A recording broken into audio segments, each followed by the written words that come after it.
probably next Wednesday. But Mhm. welcome to Regan's Corner Sports Network here. We got a future GOAT of softball here in Violet. So, Violet, tell us what's new. What's going on since last time we talked? Nothing really. I think with season ending, I'm just like relaxing and enjoying obviously the Utah weather. I think the only thing that's changed is my sister had to go home because my sister's going to Duke Medical School, so we had to see her off because she leaves this week. And pretty much that's about it. Nothing really is big in my life now. Absolutely. Absolutely. So, kind of talking about the later part of the season. So adding home runs to your repertoire, uh, kind of getting that 100th hit. So what was the feeling when you hit about 17 home runs this year, and then you get into that 33 as a sophomore going into your junior year next year? Um, I don't know. I Part of me feels accomplished, part of me feels like I'm not done yet, obviously. Like I feel like as a sophomore, these are my goals that I wanted to achieve, and I achieved them. And now I'm just setting my goals to a bigger thing of 200 hits and 50 home runs. Like, there's just so much more that I want. I think sophomore year was the milestone that I've been looking for since high school. And now that it's my junior year, now I'm looking for senior year and like the milestones that I want to accomplish before like the end of college, the end of my college career, and all this. And yeah. Absolutely. But the way you hit the cover off the ball, 20 home runs next year may not be that might be a low number, uh, to Yeah. be honest with you, for sure. Uh, just kind of talking about all the kind of things you learned this year in your sophomore year, kind of coming into this year, going into your junior year currently coming up. Um, I think I've learned to just like be myself in any game, to just bluff. And I think it's just like the basics that I just keep reminding myself that it's okay to be who I am and what I want. And like, I don't have, if I achieve what I'm doing and it's not what other people want me to do, then it's okay. Like, I just kind of stay within myself within the game. And I'm there for my team. I'm there for everyone. Like, I just want to be every year, I want to be just better within myself, but within like the world that I can like help change and all that. Absolutely. Just kind of being there, especially since you're taking more of a leadership role next year, being an Hmm. upperclassman. So even though center field is the leader in the outfield to begin with, so is center field your favorite outfield position, or do you like the corners a little bit better? If you asked me this like 2 years ago, I would have said I love left field and I love right field and I just love the corners. Because before I was a junior in high school, I played a lot of corners because one of my other teammates, she played center and she was really good. So I played left majority of the time.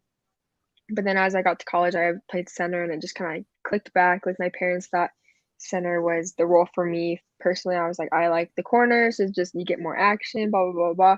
But as I go into college, I think center has become my favorite because you just see everything and and you see everything and are just able to like attack every single ball like in a different perspective, like left and right. Like obviously there's things you can't do and there's things you can do. But other than that, sorry, my dog's about to come in. But Hey, besides that, like I hey, think center's the right place. Hi. it's all good. It's all good. I mean, hey, bring that pooch in. Yeah, he's sitting down next to it, so I think he's waiting for right now. Okay. So, what are kind of some things you took from the U.S. Olympic team, juniors, going into this year that helped you tremendously throughout the next 2 years? I think I took away more of the fact that like if I struggle or if I do something like be obviously I'm already dependent on my team, but I think now it's just like if I make a mistake, forget it. It doesn't really matter. There's more of a game. There's more time within something that you'll be able to do whatever you want to do, pretty much. And I think it showed me like obviously it was a dream come true being a little girl and kind of just enjoying being wearing the letters there and then just being there.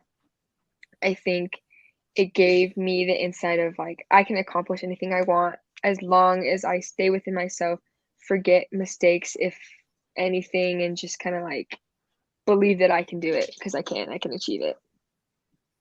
Absolutely.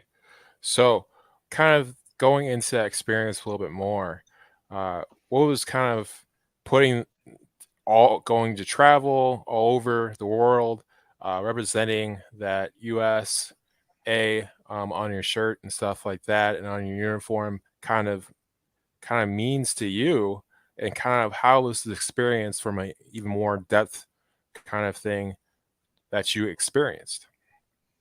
The whole just trip in general was probably it was amazing. I mean, it's a lot of work because due to COVID and due to everything, the boosters and all this, like vaccines, we had to put the weeks together because it was originally Peru was the last week in August for first week of September, and then Colombia was during Thanksgiving. But due to the fact of COVID and all this stuff, they moved it back to back. So I left Thanksgiving week from Utah and I went straight there, and it was a little rough because obviously the time changed, different people, you're meeting new Hmm. things. It's obviously you're wearing USA on your chest and all this. But after playing the games and just enjoying it, it was a once in a lifetime opportunity, obviously. But it obviously was really tired because once we were done with Peru, we went straight on a plane, went right to Colombia. Oh, it was switched. We went to Colombia first, then Peru. And then we went to Peru and it was just nonstop. We had flights at 4 in the morning and we were there. We practiced and did this. And like I was trying to stay on top of my schoolwork at the same time. Like there's so many things that made it so stressful and like hard. But at the end of the day, like it was worthwhile. And I would do it again in a heartbeat. I would play with those girls. Like I keep in contact with some of the girls and I watch them on TV. And it's just like I know them, I play for them, I support them.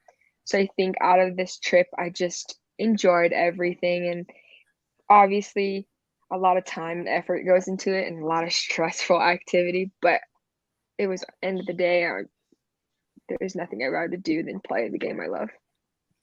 Absolutely, and you played on the highest level that you could probably possibly play in as an amateur Hmm. there. Um, Yeah. so, what was kind of the pitching like going against the world's best at your age level?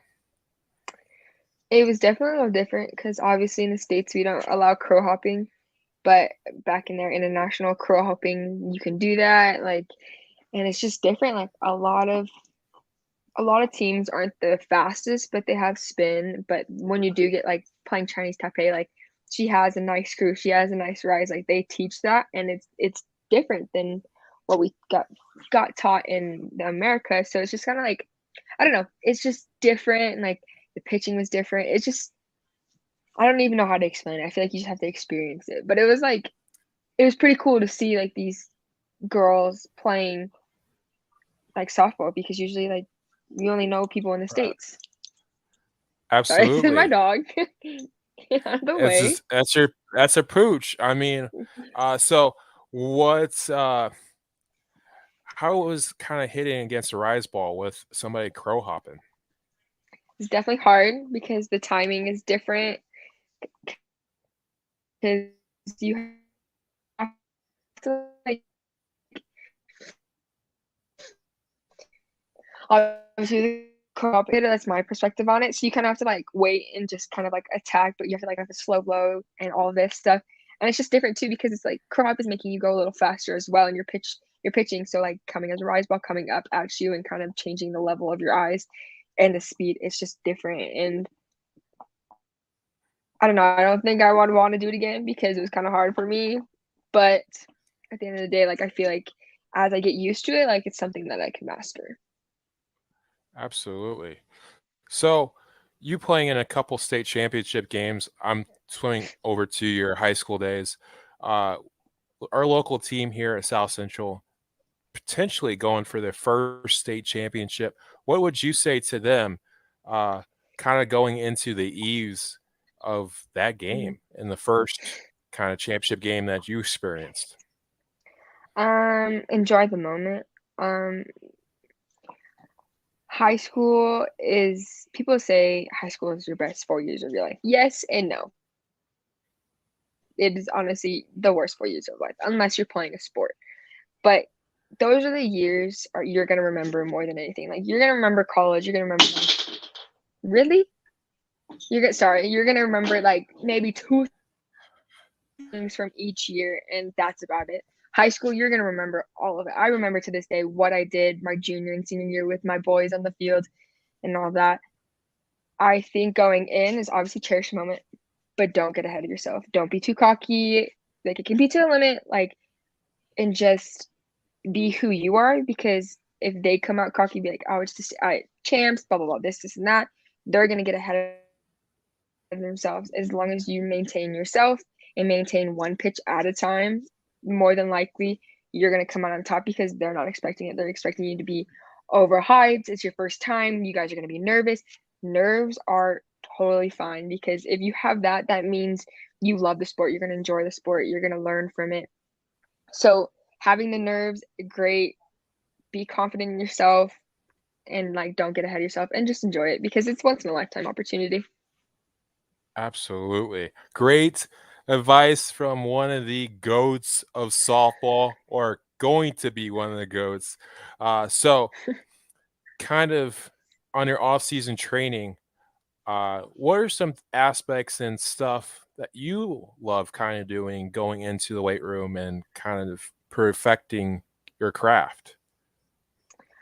Well, I think a big thing is break. I take at least depends on the day. I usually try to take a month off of just softball in general and just kind of like lift, mentally get prepare myself for everything and kind of like refocus everything.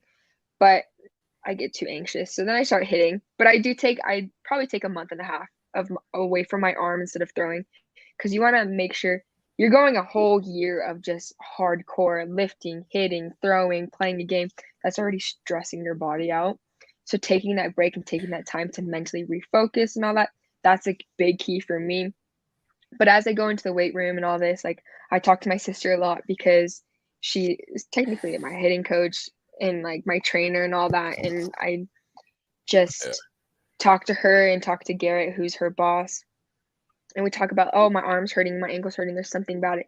And they give me exercises to better myself.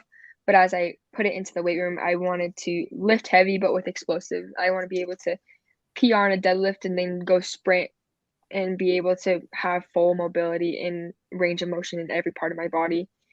And with that, like, me and my sister have accomplished like a lot of things and getting stronger because of who I am as an outfielder. I need to be able to be fast. I need to be able to have lateral speed. I need to be able to not jump as much, but I need to have quickness where I can explode up or explode anyway in any direction. But I need to have like the mobility to still hit, to still throw someone out, like, and all that. But as the summer goes on, I kind of just we talk, we chit chat, we see what's what, and then I just slowly progress in my hitting. I slowly progress in my throwing, but I just focus more on just like how my body feels and how I want it to feel at the end of the day and how I want to feel it before going into fall. absolutely. Getting yourself away from kind of the daily grind. That's a great Mhm. self-care kind of item there. So what are some other things other than taking some time off that you do for self-care, with your studies, with being a special education? Because that's a super hard field emotionally. It's draining. Plus, going into the softball season, where you're traveling all the time. Uh, so,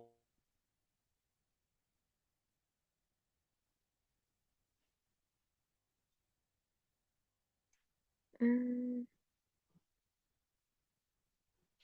I think you froze, but I can answer that. For me, what I do is I like to just focus on, like, the little things, I guess. So I write in my journal every every Monday and Friday. So, like, I recover from the weekend, that's when I write on Monday, and then I would go to the weekend, and that's why I write on Friday, just to, like, get every thought down and every, like, feeling down on a journal so that I can just, like it's kind of like a flush, so you don't have anything, no emotions, no nothing. I do that during school or during travel because it's just kind of like a reset for I'm not overthinking anything, I'm not, like nothing's, like, in my mind, it's not foggy, and then besides that, when it comes to travel or comes to school, like, I make sure I take time, like, obviously, having a dog is a really good support system because it doesn't let me get too far deep into any of my emotions, and it just allows me to, like, cherish the time I have with him. So I walk him, and walking him, I just play music, or I'm on the phone with my mom all the time, like, I Mhm. love talking to my family, and especially my sister. I think the biggest thing too is a thing that I probably cherish the most, and I do a lot just to get my brain to, like, not focus on anything is I play video games with my sister.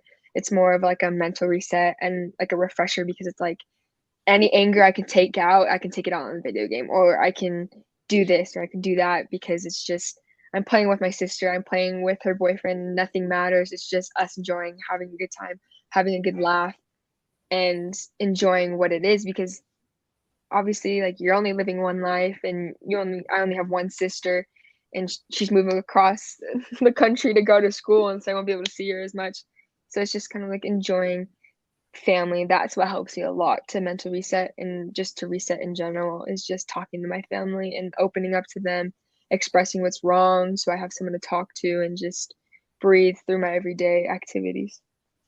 Absolutely. So, kind of getting through the COVID and stuff like that, what's kind of still the test system kind of like still as an athlete versus when you had to do it on the US side? I don't even know how to explain it. It's different. I do think it's a lot. It's not like different, but it's like different. I don't even know. It's not like feel, but it's not about like your performance, if that makes sense. It's more of just like generally who you are. Like that's the biggest thing. Is if you stay to who you are in all of this, then everything else is gonna excel to a limit or to however much you want it. And so, yeah. Nice, nice, nice. Okay. So how's the COVID test kind of coming? Um, so how is the test system for college softball? How do you guys test? Do you guys test still? Do you guys not test as much as when you first came in? So It's I mean, it's different. I mean, they want us to get the booster and they want us to get all this stuff, and I got it because obviously I needed it for the USA, and that's why it's different because like USA was like mandatory in which made you exceed everything, but with BYU, it's like it's not really mandatory, but like if you don't have it, you have to test, and it's like every week, Monday, Wednesday, Friday, I believe. That's why it's very different. But I mean, it doesn't really affect as much. Like, if you get sick, you're out for 5 days, like, it's the same old, same old. Especially, like which I forgot to mention, the COVID test in the USA, like, if you got COVID, you were there for 2 weeks in Peru or Colombia, whatever it is. Like, the sucky thing is, like, we had to test 3 days before we left mhm. Peru, and if we got negative, we would miss Christmas, and that was the only time I got to see my family. So, like, we were, like, hoping we don't have it. Like, it's just it was so different, and it exceeded to, like, so many different things, and it's just kinda like, "You're kidding," and I'm just over it. Yeah, I mean, that's pretty much everyone is just over that. So I just kind of want to see in the second interview what the kind of COVID kind of test was for you because we didn't really Yeah. touch too much on that in the first one. So okay, have you seen the second Top Gun movie? Yes, I have. Okay, so have you seen the first one? Yes, of course. Okay, which one do you like more? Ooh, I'm more of an original person. I love the first one. It's probably it's one of my we watch it every time for Thanksgiving. It's one of my favorite movies. But I do have to say there's some things about the second one that I enjoy. I really do believe that they carried the story very well and they like carried everything very well throughout both movies. But I think at the end of the day, it's always going to be the first one. I think if time goes on and I keep watching the second one, then maybe, but I don't know. I'm more of like original person. Yeah, I mean, the original is usually always better. There's a few movies that's exception to, but Hmm. not a lot. Um, but yeah, I love the second one, to be honest with you. The only Hmm. thing I liked more was like they didn't kill off Rooster, like they did Goose. So that was a huge plus. Yeah. Oh But yeah, and I think too. I think what I liked in the second one was all the flying, since was all them, like truly them flying and everything. Like I feel like it was more of an experience, and that's what made the movie like better because like they went through all this training to make this movie, and it's been so long to watch to make to make a sequel, so it's just different, which I liked. just so different. But being kind of in that area code, okay, uh, growing up in that area in California. So, what are some stories you kind of hear about Top Gun and this and that, being somebody who's from the state that it's based out of? I don't really hear a lot, to be honest with you. I mean, yeah, we're like where my family is located, we're like an hour-ish, I think, away from Camp Pendleton. So we hear like that stuff. But besides that, like I don't really hear a lot. I only hear from what my parents say, and my parents obviously like they're obviously my parents, but they tell me everything. And they love this movie more than anything. Like they still remember watching it in theaters and like seeing all of this stuff and that they and all the little things that they know about the movie. But I think that's about it. That's the only thing that I've heard from California that's like related to the movie. For sure. Absolutely. Okay. So, let's see here. What are some things that you think you should improve on your game for next year to get better in your junior year? For me personally, I think it's just like it's not a plan up to bat, but it's like my attack mode. Because obviously, when I have two strikes, like I'm in attack mode, I'm gonna hit whatever I think is close to the strike zone. I think just bettering on that and reading pitches more. Because I did a better job from my freshman year to my sophomore year about hitting the drop ball and hitting and like laying off the rise. But then as my sophomore year, like I was swinging more at the rise and not even hitting it. So I think just tracking the balls a little bit more and all that, and just kind of like getting more consistent on my throws from to bases and just more of like the little things, the simple things, the mental game, the mental aspect of the game. It's just kind of like something that even if I'm good at it, I can still improve on it. There's nothing that I'm like, "Oh my god, I'm 100% perfect on this." The game is not about being perfect, it's about failure and learning from your failure.